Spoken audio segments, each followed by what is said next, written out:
Observation of the child. Today I am going to discuss with you. I am willing to share with you how to do assessment at foundational stage. Teaching is crucial, important, but more how to assess will determine the learning outcome of each and every student of a classroom. So, observation of the child in a classroom is very crucial, very important, and an important tool to assess and evaluate each and every child in a particular classroom.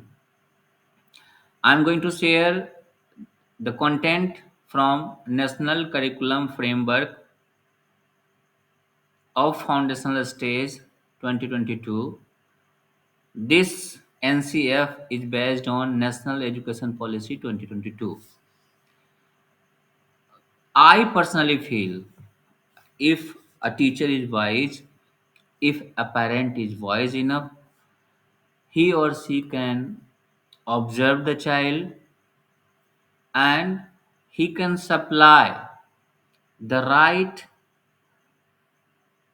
men, method, and materials for maximizing maximum learning outcome in a classroom. So observation, let's see what is observation, why we need to do observation.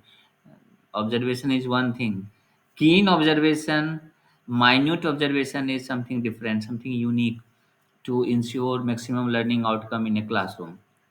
So observation across time provides the teacher with a comprehensive understanding of the child's learning.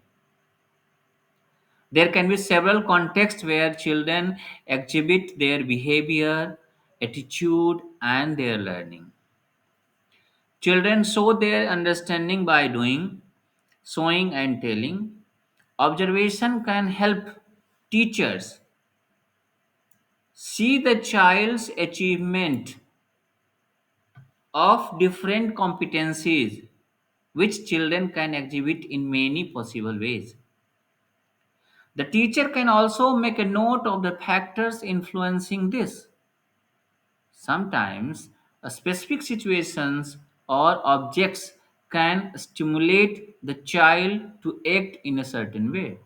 For example, if the teacher wants to find out the child's ability to share toys and take turns, then a particular circumstances must be created so that the child is able to display their ability to share or take turns. The teacher may ask a child to play with something that requires taking turns with another child in a quiet corner of the classroom. Systematic observation for assessment involves the following steps. All teacher, all parent need to take care. First thing is planning. Identify a few children for observation in the classroom. Determine which curricular goals would you like to observe. Make a list of competencies and learning outcomes you would like to observe within that. Determine and prepare the tool that would be needed to record observation. Second thing, that is gather evidence. How? Find out a time where the selected competencies or learning outcome can be exhibited by children. For example, if it is related gross motor development, then outdoor play would preferably be a good setting for observation. If it is about social development, then children can be observed in group activities or in the dramatic play corner. Keep recording exactly what you observe.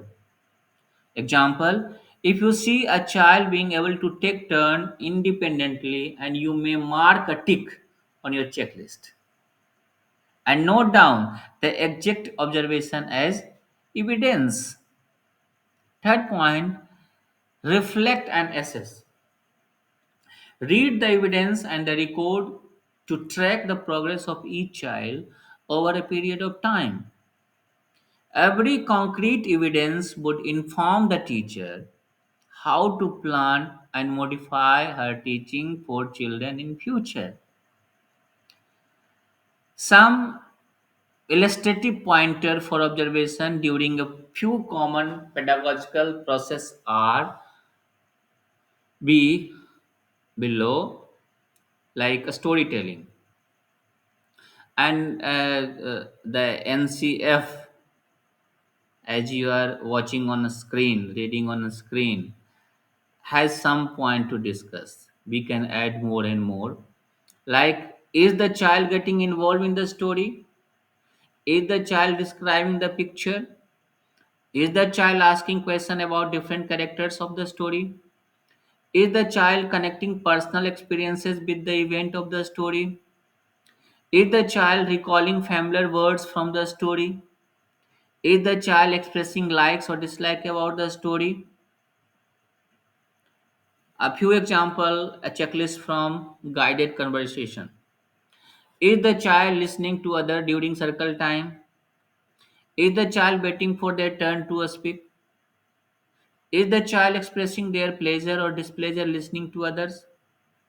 Is the child able to predict what is group going to happen next? Third point, play free, guided or structured. What can be the checklist? It can be many more, but is the child solving simple problems? Is the child able to use large and small muscles to engage with play material? Is the child able to express different emotions? Is the child able to respond appropriately to the emotion of other? So once again, I would like to conclude uh, how observation can help a teacher to maximize learning in the classroom. If a teacher is a keen observer, he or she will observe the child in different time, different situation, different circumstances, and at different level. If he and she is very keen, he can observe, he can plan, he can gather evidence, he can, whatever the evidence he or she gathered, now it is time to reflect and assess those things, and how you are going to review your assessment for the welfare of each and every student of your classroom.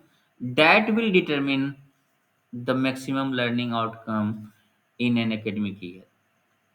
So for reminding, I have shared all these things from National Curriculum Framework 2022 for foundational stage, based on the suggestion, the recommendation of National Education Policy 2022.